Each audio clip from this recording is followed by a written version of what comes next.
Hi everyone, hope you're doing well from wherever you're watching this channel, depending on your time zone. Now, Cleophas Malala is the deputy party leader of DCP.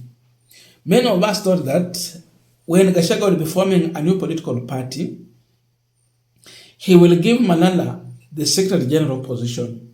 But instead, Malala was reduced to a deputy party leader. In my view, I had my reservation that that decision for Gachagwa, it was really very well calculated, because then making Malala Secretary General is like you are handing over the party to him. Because then, after the party leader, the other most powerful person in the party is the Secretary General.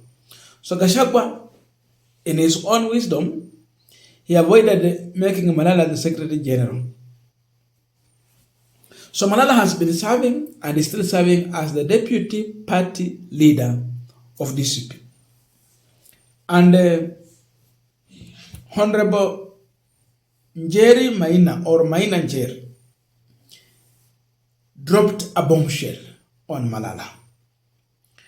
And she has a reservation about Malala's interest in the DCP and inside the United Opposition.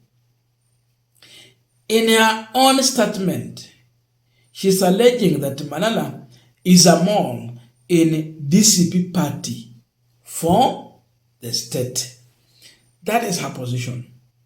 She has wrote a statement and she is still rebuking Malala, revealing how Malala is working with some individuals from Mount Kenya region to bring down DCP and Rigathi Gachagwa.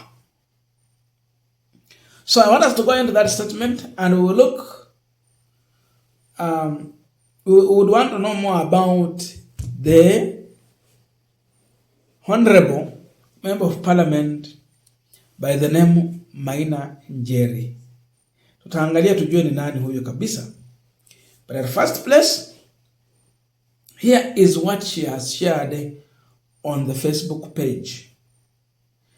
Kileo Malala, I am aware that yesterday between 8:00 p.m. and 10:00 p.m., you met a section of MCS allied to Governor Anne Waiguru from Kirinyaga County at Golden Palm Kennel.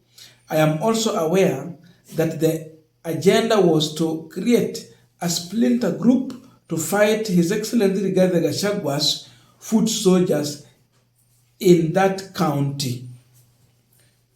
You facilitated the MCS in attendance with the Kenyan shillings 20,000 monies you obtain from persons who seek to derail the agenda of the people and the United Alternative Government. I do not know who you work for, nor do I want to speculate.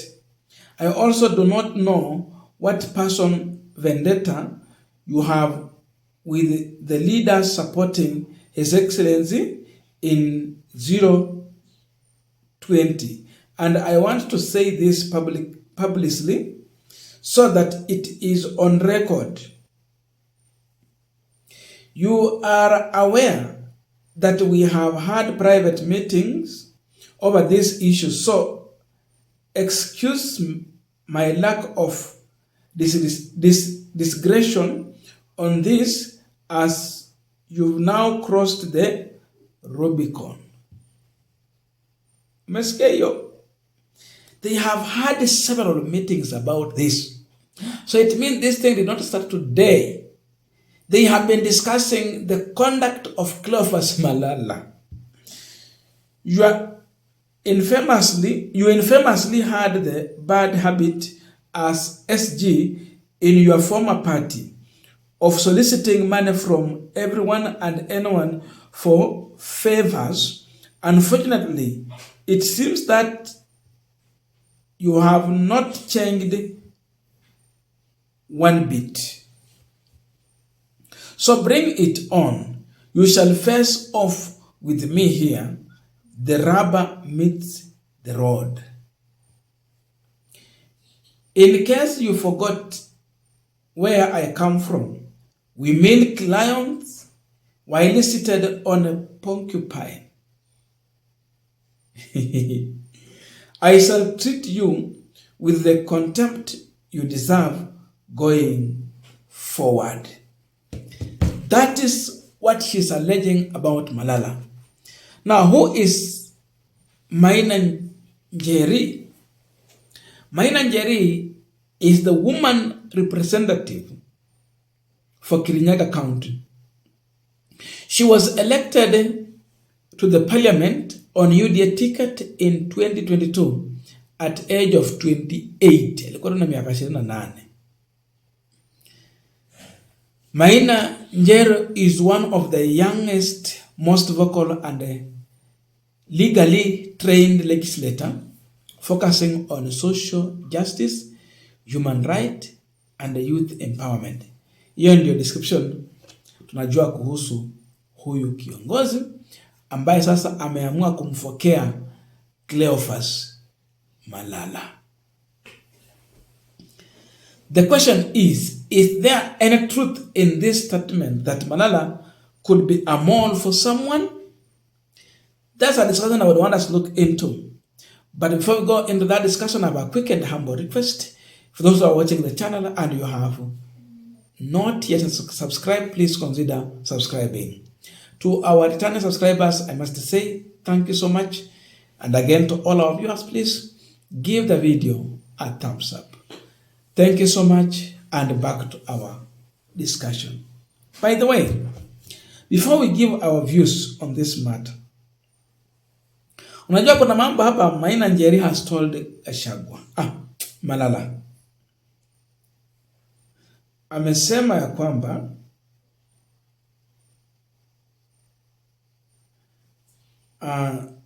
in case you forgot where I come from, we milk lions while seated on porcupine.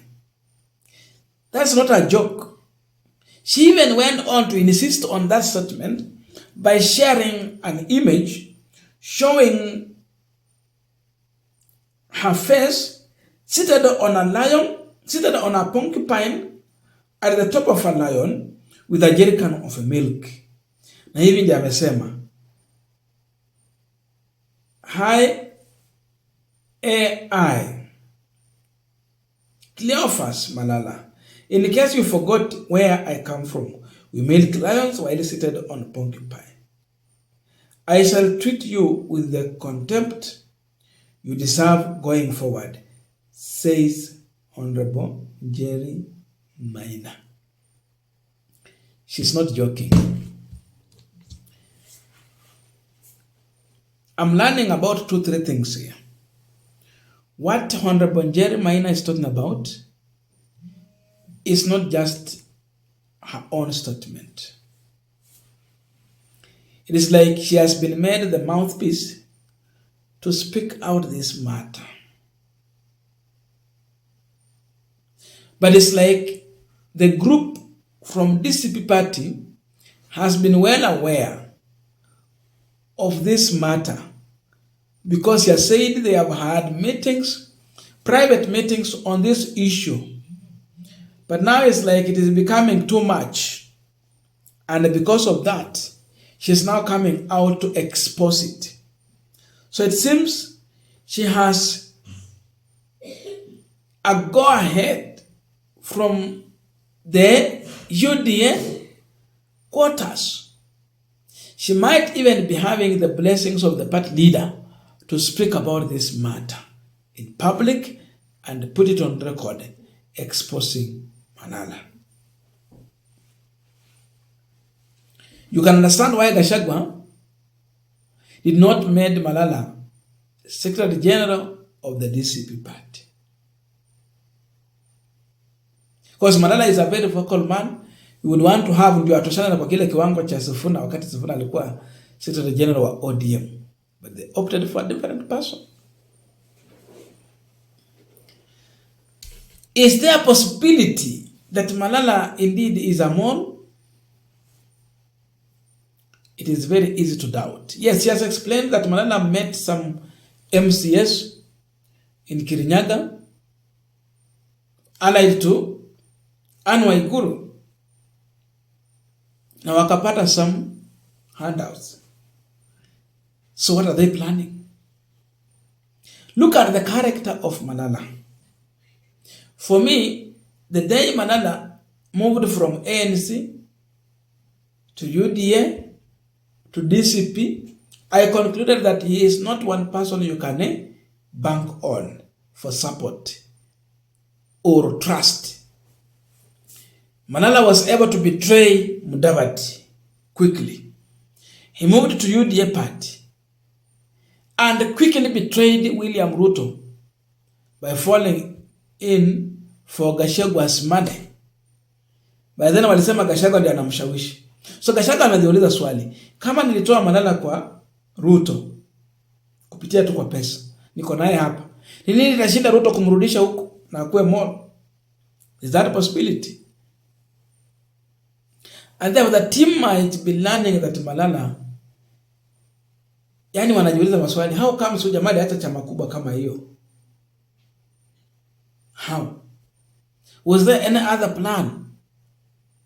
And it seems like he's working for the state.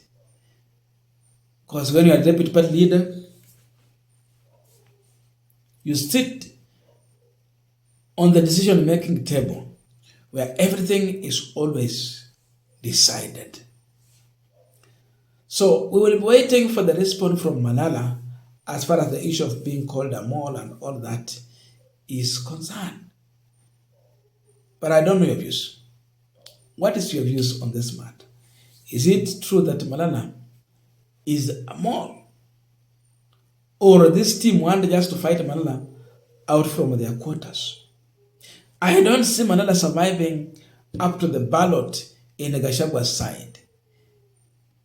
As this lady is talking in that way, she is roaring. Anatoa sauti. Hiyo sauti sio bure. Iko na some backing. This could be just the plan on how they want to kick out Malala from the DCP party. Soon, Malala will be out.